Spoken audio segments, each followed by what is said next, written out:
Marc Crosby. This is Burn the Playbook. My guest today is Matt Wilkinson, who is a recovering scientist who now helps life science commercial leaders cut through the hype and apply AI where it drives real commercial impact.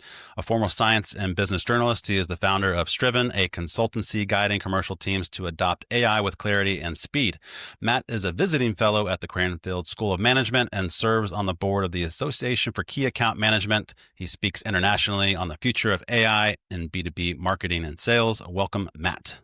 Thank you for having me, Mark. It's great to be here. I'm looking forward to the discussion. I have a passion for AI, as I know you do. I'm curious, how did you start Striven with your passion for AI? Well, so I founded Striven about 6-7 years ago now. Had a job that I thought was my dream job and then turned out not to be.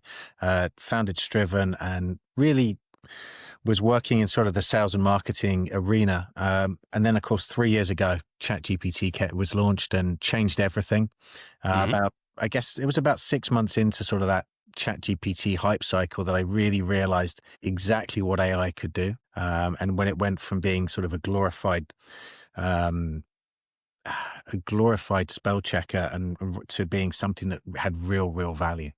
And so that was when I realized we could start using it for a whole range of tasks. And then, of course, when the reasoning models came out, that was when really I think everything changed for me. Yeah, a lot's changed in the last few years, whether you're on the selling side or the buying side. You had mentioned that, at least in the bio, that you're a recovering scientist. So does that imply in some sort of way that science wasn't for you and you had to kind of iterate as far as your career path? Well, it's recovering because I don't think you ever leave it behind. I spent the first portion of my career in the science laboratories. I was working with, my PhD was actually on sort of aryl arsine, so working with a lot of arsenic chemicals. And so a lot of my PhD was actually using intermediates, things like the word sort of World War I chemical weapons. So I was dealing with very toxic chemicals. So the recovery is kind of the post-traumatic stress of sort of knowing that I could kill myself every day if I, if I made a mistake. So it's that kind of recovery, really. Interesting. You have a PhD, you have an MBA. Which one do you think has served you better in your career? Both. I mean, the PhD definitely helps when speaking with the banks. Being able to call yourself a doctor there definitely helps. But I think they've given me very different skill sets and very complementary skill sets. So the PhD really showed me how to, go really deep into a subject and really learn things really well, and also help me conquer the language of science in many ways.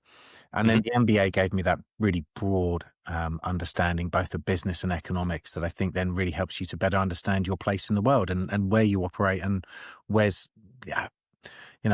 is most exciting for you. So I think that they played very different roles in shaping my career and who I am and what I love doing. Nice. Yeah, it certainly helps to have both sides of that. And so I appreciate the fact that you have the science background and also the MBA as well. Is there anything that you learned early on in your career that you apply now as far as like Striven, as far as your foundational beliefs, whether it's just curiosity, business, science, a combination of all of the above? Well, I think the biggest thing has probably been sort of applying kind of that experimental mindset as to how to work with AI. And I think that's definitely, in terms of science, it definitely helps to take that sort of science and experimentation and learning process as using AI, particularly sort of when you're using it as an augmented, as an assistant, rather than sort of taking that engineering process where you're trying to optimize everything. So you have to sort of experiment before trying to optimize and get to that sort of repeatable engineering approach. So having those two modalities, I think, is really important. Do you think that as far as just engineering, chemistry, being a scientist, that I guess helps you use AI, or does it limit you in any sort of way because they're trying to, I guess, aim for maybe perfection, knowing that the experiment isn't going to be 100%, I guess, accurate in the end, because I don't believe that any output as far as AI is really 100% accuracy. There's still some skepticism there, but do you think that helps or hinders at least having that structured background using AI? Well, I think the experimental approach, you start with a hypothesis. I think if I do this, I'm going to be able to get to the end point, and then you go out and you test it. So, in the first instance, it's really about building, is this framework going to work? Is this approach going to work? And what sort of yield am I going to get? Am I going to get to 50% of the way there? Am I going to be able to get to, 90%? And then once you're getting close to something that does look like it's repeatable, is there other things that can help me get, so this is repeatably usable. And so I can know that I can repeatedly get to, shall we say, an 80% output. and then know that I only need to close that last 20% of the gap with the human being out, with the human output. So I think it helps to have both of those modalities in mind. Really starting, if you start to optimize right from the start, I think that you're treading on dangerous, dangerous territory, just because you need to explore what's possible. Absolutely. Speaking of, I guess, exploring what's possible, you developed Persona AI. Can you tell me a little bit more about what that looks like? Yeah. So a lot of the work that I've been doing sort of alongside marketing agencies nearly always goes through a step where you build a persona. And typically those processes involve getting everybody around the room, or, a lot of sales, marketing, customer service folks around the room, and building alignment around who our ideal customer profiles are. So the companies that we're targeting, and then who are the people in those companies that we're trying to sell to, the persona. And that bit of the process still has an immense amount of value. But then what I realized was that we then spend a lot of time with people just going through, looking at a single LinkedIn profile and really trying to understand, well, let's build this out, and sort of essentially creating a work of fiction off very thin amounts of data. And of course, with AI and deep research, we can actually go away and get 5, 10, 20 LinkedIn profiles and actually sort of use that to sort of create an aggregated version of actually who our persona really are from across a much wider data set. And the other thing that we can do is, in order for us as human beings to do something that's usable, we tend to simplify those personas down to 1 or 2 pages. So something very, very short and somewhat usable. Whereas with AI, we can give it lots and lots of context. So we can keep all that information and we can supplement it with voice of customer interviews. So rather than having to condense that down into something usable, we can actually keep all of that context. And then rather than just creating a plain PDF that often gets just shut away in a drawer or rusts away on a hard drive somewhere, we can actually turn that into something that we use within the AI, so we can create a synthetic customer. And those synthetic customers we can then use to argue against each other. We can use to mimic buying groups. How would this buying group behave based on, a pitch that covers these topics? What do we need to cover to make sure we're hitting all of those key selling points? And so you can look at that from, the very start, from creating messaging, using those to test websites, using that to test your own processes in terms of, even to the point where you can use those persona in some of these sales coaching platforms now, where you're actually then able to role play your own sales routines. And that can be really good fun. And also show you how much work you maybe have to do when you're trying to sell. Is that, I guess, kind of the main foundation of what Persona AI is? Is it simply used for role playing or preparing for a meeting, or is there, I guess, use cases going through the buying process and potentially closing the deal or afterwards? I'd say that the use case starts with everything from, maybe even product development. So maybe capturing, when we're starting to get to that sort of target product profile and who are we selling to, actually building that persona in right up front there. And being able to carry that insight all the way through the process, through product development, through marketing, all the way through to sales. And that allows us to then, essentially use the same kind of information to help guide marketing and sales, and keeping alignment through who are we targeting and how are we shaping messaging for each, through that journey. Because we can use those AIs to help us create marketing collateral, create blogs, create emails, and reps can then use that as well for even helping to create LinkedIn outreach and things like that. Gotcha. I think we talked about this before as far as mapping people and the deal, which is, I guess, what Persona AI is also built to do.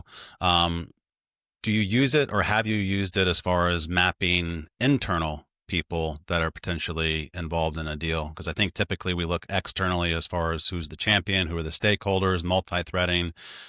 But have you used this for internally as far as, do I have to get this deal approved through legal or a CFO or my boss or the president of the company? Because there's a lot of obstacles to navigate there internally. Have you used it in that sort of way? Haven't used it on the internal side of things, but you absolutely can do that same approach to map stakeholders and then figure out, how do I best need to address my boss or address the CFO? So if you have people that you do have some of those challenges with, maybe you do have a board of directors that you have to promote internally, that you have to present to. That sort of approach in creating an idea of actually, who am I going to sell that idea to? How do I Hmm. get approval for this? That can be incredibly helpful too. So it's not something I've had to do based on my own, my own situation, but I think it's something that absolutely has value. Gotcha. How would a sales rep use Persona AI or maybe just regular ChatGPT to help prep for objections when they're going into a meeting? Well, what you would do is you've got that persona within typically I'd create a custom GPT or an assistant or a project within Claude, something like that, that then has, essentially would respond as if it's that persona. And Hmm. then you simply go and say, hey, I'm about to go into a meeting with somebody. What are the key objections they might have to this pitch? And if you've got a pitch, if you've got some kind of material that you're going in with, you just ask it how it would respond. What are the key objections it would have to? Help me Hmm. prepare for this. One of the really fun things is you can create buying groups within those. So you can create sort of groups of synthetic customers. And if you're doing that, you can then actually say, well, what are the objections the group might have? And actually have them argue about what's important. That can be Yeah. a really Does fun it? thing to see. Yeah, that'd be interesting, I guess, to see that play out as well, because you know that behind the scenes, when the rep steps out of the room or whoever it might be, those people are probably, handling their own internal objections as far as whether it's a good fit or whether they're going to spend that money or whatever that looks like. So I guess it'd be good to play that out as far as just understanding what that looks like.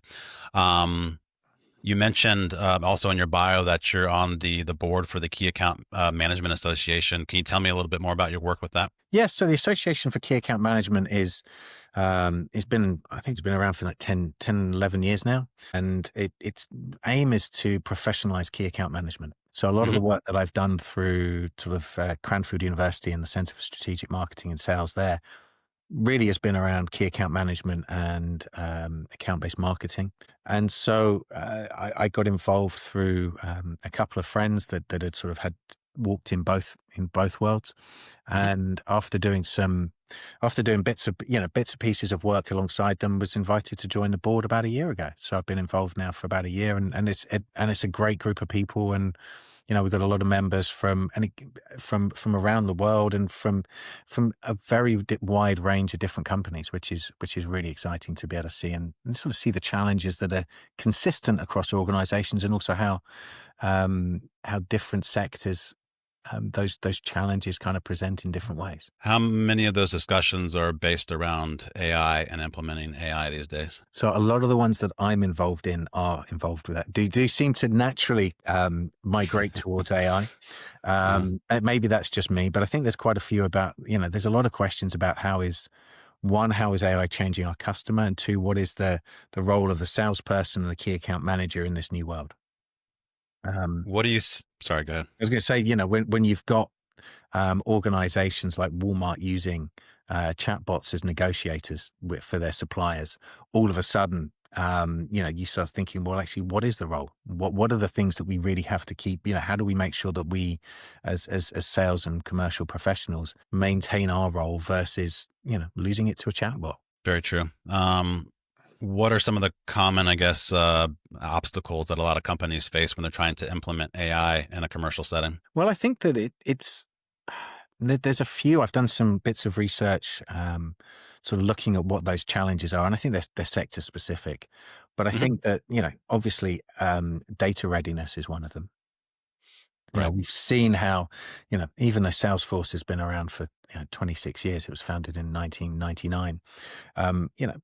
Many organizations are still struggling just to get a CRM being used properly and data being put into it correctly. So Hmm. if we're thinking that that's it's taken a quarter of a century for something as simple as a CRM to be put in place, AI is a huge shift. So I think that there's that side of things. I think there's the AI maturity, so the ability to just cope with change and get AI literacy up to embedded, and then sort of seeing how can you really encourage people to play with a toy or play with a tool that isn't a toy that many fear may take their jobs. And I think that's a big challenge. So we have to be very careful to create that safety that we're not here to outsource your job to AI. We're not looking to do that. What we're looking to do is to use it to gain advantage, to really to be able to be more efficient, but two, to do a better job of what we do. Do you think there's a hesitancy as far as just implementing AI just because most companies or leaders are just not sure how to deploy it, I guess, effectively, or just fear that, AI is going to take all their data or it's going to give them bad information, or I don't know. What are you finding when you're talking to your clients? So definitely seen organizations that have, shied away from, allowing any use of AI within commercial teams because of that challenge and that Mm, those fears. Definitely seen people that are jumping in with 2 feet. I think that having a strong grasp of what AI is and sort of the guardrails that you need to put in place is absolutely critical. Knowing that just by giving people licenses to something like Microsoft Copilot doesn't mean that people are actually going to use it. But also banning it doesn't mean that people aren't going to use it either. So right. there's a worrying number of people that don't have access to tools through their place of work. They don't have AI policies in place, but people are still using their own personal tools. Often those are free, and often those do not have any of the guardrails around them, so they do not have any of those privacy protections in place. So that's a big challenge. It's what Ethan Mollick might call a secret cyborg. And I think that those are really, that's a really a key area to watch out for. But I think it's just that most organizations still struggle even with IT projects. And so AI is more than just an IT project. It's also a reskilling in terms of an IT kind of project. So it's like trying to teach everybody again how to use email plus Word plus PowerPoint and all of those, that whole suite of tools. Hmm. And I think that's just a huge change project. And I think that people are often saying, that's great. We know we need to do it. But actually, I've got a target to hit this quarter, this half. Hmm. And AI doesn't necessarily fit into those things. So unless there's pressure to adopt and real clear early wins, I think people just tend to put it off as not as pressing as hitting the revenue target for the next quarter. Yeah, it's like a lot of other things I think in business is that, most sales leaders, marketing leaders, executive leaders, they're all busy with the day to day. And so the idea of stopping any progress as far as profitability or making sales or doing the day to day jobs and replacing that with any sort of training, whether it's sales training, training for AI, leadership training, whatever that looks like, it always tends to get put on the back burner, especially if there's a cost associated with that, which is disappointing because there's so many opportunities for improvement, I guess, in all those different buckets. You just have to be disciplined in order to implement it in your day to day, week to week. Just not a workshop that's a day or two, and then you move on to the rest of the stuff that you're doing. As far as like internal teams, and we talked a lot about, at least for sales, how do you deploy, I guess, AI for helping and enabling sales, but also making sure that those are implemented in product development and marketing, so everyone's rowing in the same direction? Well, I think a lot of it is about, and if you're starting a project, let's just say that there is a new product launch or a new product development process, how do we make sure that we know who we're targeting? If once you've got that alignment, it's really about showing that there's value and that there's time savings that people can extract. So if you show that there's value to them and you make it easy for them to do things, that's really where the value is. So one of the things that I've been doing is creating ways to say, well, what are the activities that you do time and time again? And so if there's, if companies are doing webinars, as an example, create essentially, that you're going to be targeting. Maybe you've got 5 different personas that you want to target. You then have activities that you want to do time and time again. And marketing might want to create landing pages, emails, social media posts, all the rest of it that go out that way. But then there's a follow-up from the sales reps about those same topics to those same groups. Hmm. And so if you can actually get it so that there's easy ways for them to engage, but it also asks questions. So who are you targeting? How are you doing this? And then being able to say, right, here's the inputs. Here's kind of the best practice of what we believe is the best practice. Email promotion. Maybe it's the best email follow-up when somebody's turned up and the sales rep needs to get involved. Hmm. If they can really easily get to a good, a best practice answer that they can then just take out of the tool, put into Outlook or whatever tool they're using to send their emails and make a couple of edits, that can be a real time saving. So it's really about just showing, here's the benefit to you. And so it's about looking at what are the real business problems and the real human challenges that people have and trying to answer those rather than saying, hey, here's a great AI tool. Let's have some fun with it. What's your favorite AI tool? I mean, I think most people would probably say ChatGPT, but what about Perplexity, Claude, just all the different varieties that are out there today? Well, there's so many. I think Claude's probably my favorite chatbot, but I still have a lot of love for ChatGPT. Also, would say for For sales, I'm a big fan of Humantic AI, which is a personality analysis tool. So it will be able to look at publicly available data about URI and assess who are we. So that's a favorite tool. And then you can create buying groups, and they've also got an agent for doing account intelligence. So that's a really powerful one. And then I'm a big fan as well of a tool called Udly, which is an AI roleplay tool, which has been adopted by companies such as Sandler Sales Training and the likes of Google as well, where you're able to then create sales scenarios and practice them. Because how many of us have people that we can actually practice sales scenarios with and role play? Am I even hitting? Am I hitting the 3 questions that I want to ask in this meeting? Mm-hmm. How do you spell that? Udly. I haven't heard of that one. Yoodli. Check that out. I'm a big fan of role playing. I think that's highly underutilized, whether you're using AI or not, just because I don't think that a lot of reps out there, or even manager, just people in sales, and you can even pull in marketing as well, as far as just practicing, understanding what the objections might be, kind of gaming it out, so to speak. And so, I think that tools like Udly and any AI tool, or even if you didn't have that, just role play, just practice before you go into a meeting, kind of pressure test some of the questions and the answers that you hope to think you'll get. But obviously the AI kind of gives you an advantage there. But I'll have to check out Udly.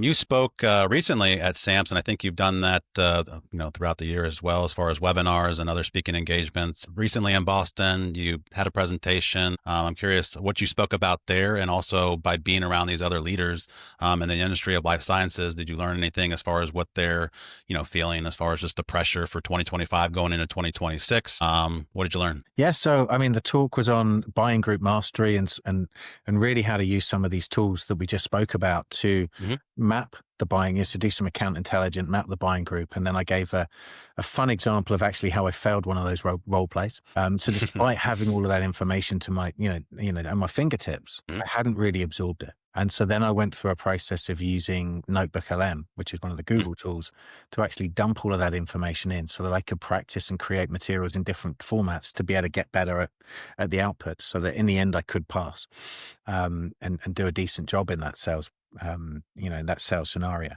But it did go to show that even when you create a scenario like that, that you actually still have to be pretty good. Even if you know what you're looking to achieve, you do still need to practice to be able to hit it. And I think that's a real eye opener, to be able to show just how much practice can help. And even just 2 or 3 goes at something can make you so much more coherent and consistent across a set of questions and a pitch. So that was really eye opening, even just practicing it that way. But what did I learn? It's really interesting. There's been a lot of changes in the life sciences this year in terms of funding, in terms of where are people going to put new bit to business. So I think there's a lot of hope for 2026. How much of that is, hope and not sort of reality, I don't know. But I think that I think 2025 people have struggled with a lot of changes to the sort of in the way the world's been working and the way the investments happened. I think the other thing that I've noticed is that over this past year, there's been a real realization that we've gone from a lot of organizations thinking that at the start of the year that AI is kind of here, but it's not that, it's maybe not net yet for us. And it's sort of all hype through to, we definitely have to get on this bandwagon. So but that was a really interesting shift. So I had a lot more positivity about sort of AI and how do we apply it, rather than maybe at the beginning of the year where people were, is this really just a toy? Is this just a clever spell checker? Yeah. And at the end of the day, I think you just have to just start somewhere. I mean, I think that there's a lack of strategy. I think the data backs that up, as far as companies maybe not having a strategy at all, whether that's having one person, a team, deploying it across multiple departments as far as AI. And I think that the more you kick that can down the road, you're just going to get further behind, just as far as your understanding of what it can be beyond a spell checker or a summary, summarizing your documents and things like that. So you got to get started one way or another, so you can kind of understand the benefits. You mentioned Notebook LM, which I think is interesting because I've used it a few times, and I thought that it was tremendously helpful. I think a lot of people just put that in the category of Notebook LM. It creates podcasts, which I think is like a feature that you can do with it, but I think it's tremendously intuitive as far as just dumping in documents, links, PDFs, and in order to create guardrails, so to speak, as far as what it's going to go look for, which I think is great. At least that's the way that I see it, because you can put the relevant information in there. As far as my understanding, it's not going to go out and get any other information, which I think reduces hallucinations. Am I understanding that correctly? Is that how you use it? Yeah, absolutely. Although you can use it to go off and do research as well. So you can guide it to go off and you can do deep research, and then you can get it to put that deep research into the knowledge base. So that's quite useful if you realize you've missed something. But I think that the real value that I saw was that not just can you create podcasts, which I think is a fantastic, way of learning, especially if you're, if you're on the road a lot, having something you can listen to, but you can create videos and quizzes and all sorts of ways of helping you learn what you've put in there. So I think from a learning perspective, it's one of the best learning tools out there, because actually most of the tools, AI can create so much information, and yes, it can summarize it. But actually, to be able to absorb all of this information that we want to absorb, that's a real challenge, and that's a real human challenge. And I think Notebook LM is possibly one of the best for being able to overcome that. And also, if you're looking at having, if you've got things like AI policies, I still question, why are we writing these down as, as a policy piece of paper rather than having them as a chatbot or having them as something that we can actually engage with? So I do think that these tools are going to turn into something where actually they're going to be the helpful assistant that you're going to be able, or co-worker, that you're going to be able to, hey, what am I allowed to do when it comes to what AI tools am I allowed to use? How should I do this? And if the answers have been put in there, then we'll be able to, you'll get the answers out. Gotcha. Yeah, agreed. You had mentioned you have like a topic that you talked about, which is moments over funnels. What does that mean? Yeah. So, I think typically if you look at the typical marketing funnel, I think it was 18 something that was developed by Elias and Elmo, sort of awareness, interest, desire, action.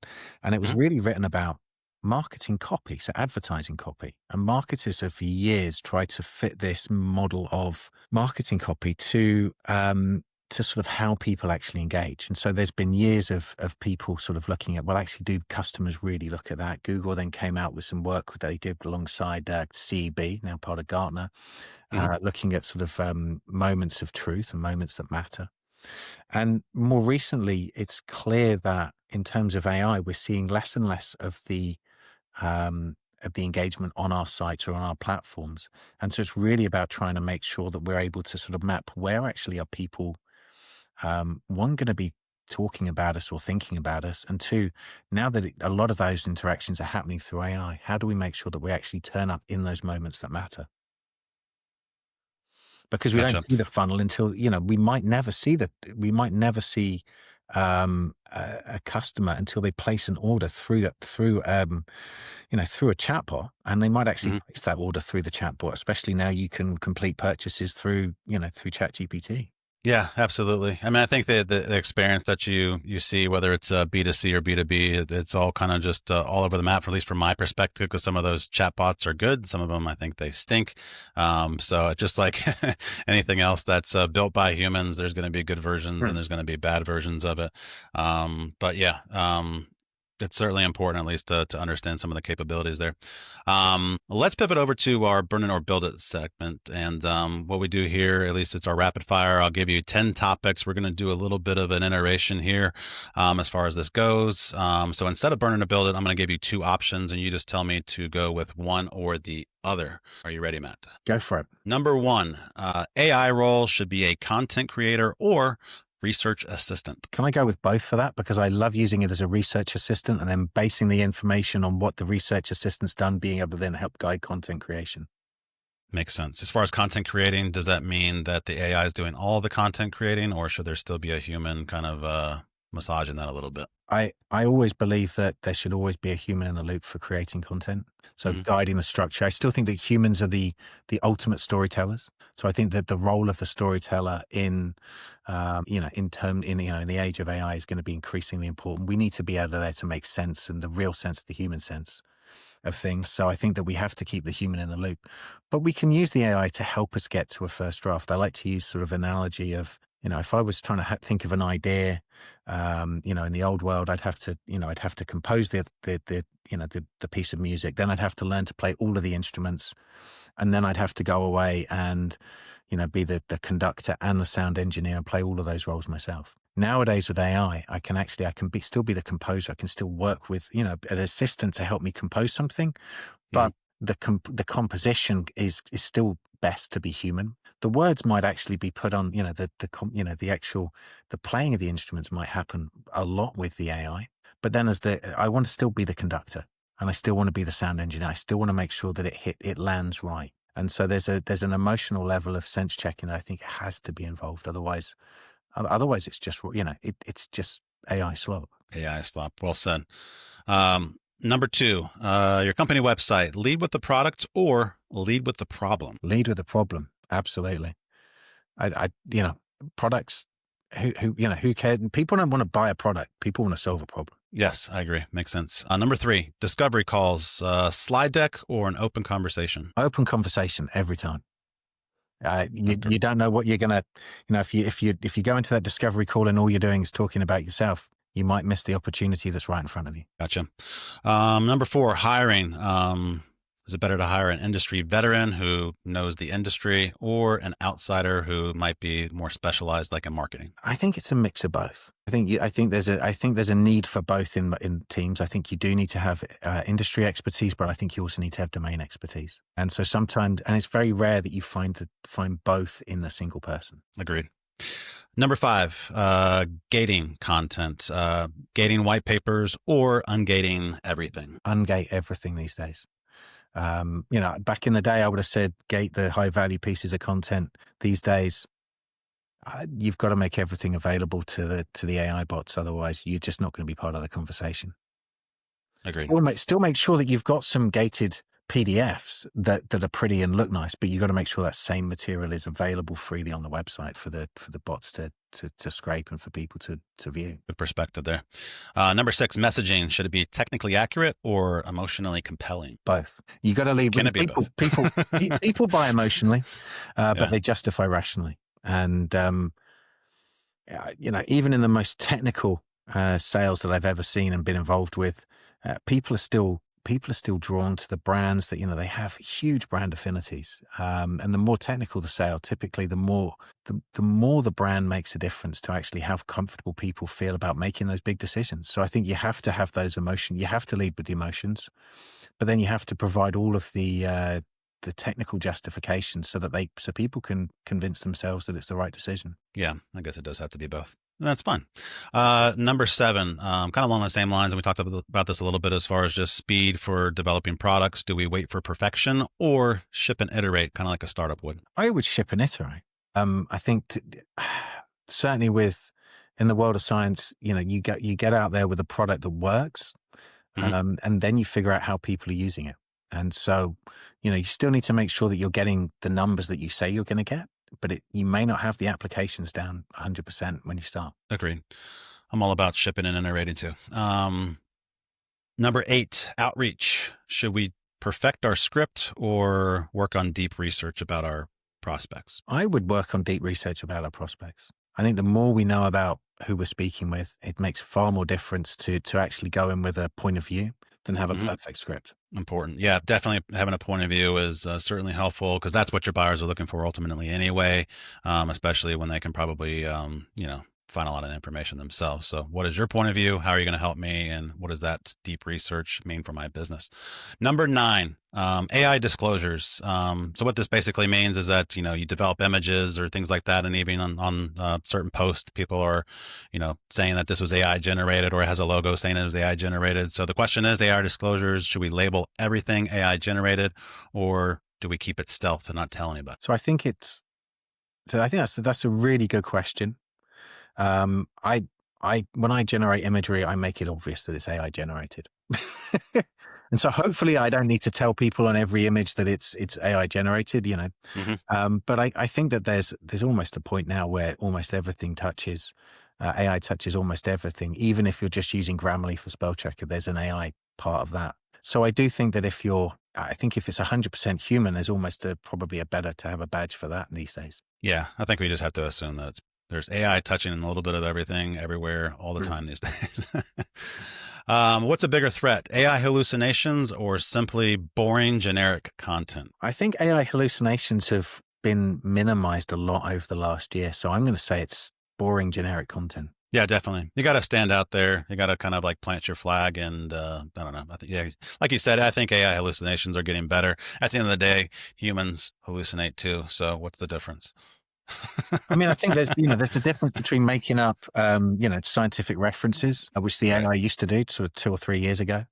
Sure. Nowadays, they're not so bad at that. And I think there's levels where you have to be, you have to check for the important stuff. But I don't see that many hallucinations now when I'm working with AI. And maybe that's partly because of the way that I work with it.